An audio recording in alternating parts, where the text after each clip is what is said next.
ദൈവനാമം മഹത്വപ്പെടട്ടെ.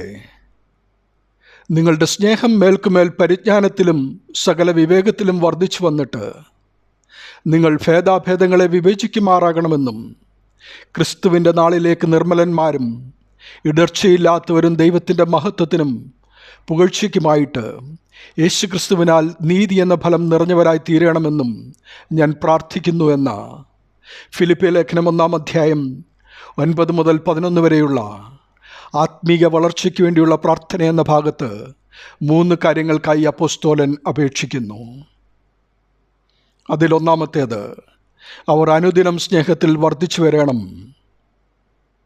അതായത് ദൈവത്തോടും മനുഷ്യരോടുമുള്ള അവരുടെ സ്നേഹം വർദ്ധിച്ചു വരണമേ എന്നാണ് അപ്പോസ്തലൻ്റെ പ്രാർത്ഥന.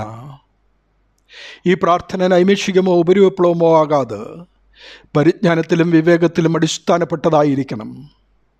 നാം ഒരാളിനെ അഥവാ ഒരു വസ്തുവിനെ സ്നേഹിക്കുമ്പോൾ ആ വ്യക്തിയെപ്പറ്റി അല്ലെങ്കിൽ ആ വസ്തുവിനെപ്പറ്റി കൂടുതൽ അറിയുവാൻ ഉത്സുകരാകും. യേശുവിനെ നാം സ്നേഹിക്കുമ്പോൾ യേശുവിനെപ്പറ്റിയും അവിടുത്തെ സത്യങ്ങളെപ്പറ്റിയും കൂടുതൽ അറിയുവാൻ നാം ഉത്സാഹിക്കും. കാപഠ്യവും വഞ്ചനയും, സ്വാർത്ഥതയും ആത്മാർത്ഥതയില്ലായ്മയും അജ്ഞതയുടെയും സാംസ്കാരിക ശൂന്യതയുടെയും ലക്ഷണമാണ്. സ്നേഹത്തിൻ്റെ ഫലമോ വിവേകവും ക്ഷമയും ആത്മാർത്ഥതയുമാണ്. ഇതുതന്നെ പരിജ്ഞാനം. പരിജ്ഞാനത്തിലുള്ള ഈ ജീവിതം നമ്മെ രക്ഷിച്ചവനായ ക്രിസ്തുവിൻ്റെ പിതാവായ ദൈവത്തിൻ്റെ നാമം മഹത്വീകരിക്കപ്പെടുവാൻ കാരണമായി തീരുന്നു. നിങ്ങളുടെ നല്ല പ്രവൃത്തികളെ മനുഷ്യർ കണ്ട് സ്വർഗസ്ഥനായ പിതാവിനെ മഹത്വപ്പെടുത്തേണ്ടതിന് നിങ്ങളുടെ വെളിച്ചം അവരുടെ ഉള്ളിൽ പ്രകാശിക്കട്ടെ എന്ന് വിശുദ്ധ മത്തായിയുടെ സുവിശേഷം 5-ാം അധ്യായം 16-ാം തിരുവചനം നമ്മെ ഓർമ്മിപ്പിക്കുന്നു. യഥാർത്ഥ ക്രിസ്തീയ സ്നേഹം അന്ധമായ ഒരു വികാരമല്ല. എങ്ങനെ, എപ്പോൾ സ്നേഹിക്കണമെന്നറിയുന്നത് തന്നെ ദൈവം തരുന്ന പരിജ്ഞാനത്താലാണ്. ക്രിസ്തു നമ്മെ സ്നേഹിക്കുന്നത് നമ്മുടെ യോഗ്യത കൊണ്ടാണോ? സാധാരണ മനുഷ്യർ ചിന്തിക്കുന്നത് പോലെ പകരത്തിന് പകരമാണോ അവിടുത്തെ സ്നേഹം? ഇങ്ങോട്ടുണ്ടെങ്കിൽ അങ്ങോട്ടുമുണ്ട് എന്ന തത്വം ശരിയെന്ന് വിശ്വസിക്കുന്ന നമ്മിൽ പലരും അവിടുന്ന് ചൊരിഞ്ഞ സ്നേഹത്തെ വിസ്മരിക്കുന്നു.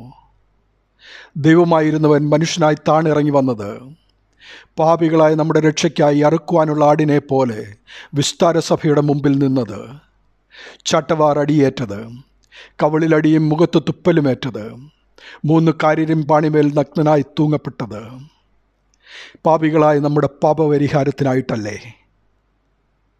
മറ്റുള്ളവരോട് ക്ഷമിക്കുവാനും യഥാർത്ഥമായി സഹോദരനെ സ്നേഹിക്കുവാനും കഴിയുന്നില്ലെങ്കിൽ നാം ക്രിസ്ത്യാനിയോ എന്ന് വിചിന്തനം ചെയ്യുവാൻ ഈ വേദഭാഗം നമ്മെ പ്രചോദിപ്പിക്കുന്നു. നമ്മുടെ സ്നേഹം മേൽക്കുമേൽ പരിജ്ഞാനത്തിലും സകല വിവേകത്തിലും വർദ്ധിച്ചു വരുവാൻ ആവശ്യമായ കൃപയ്ക്കായി നമുക്ക് മുട്ടിപ്പായി പ്രാർത്ഥിക്കാം.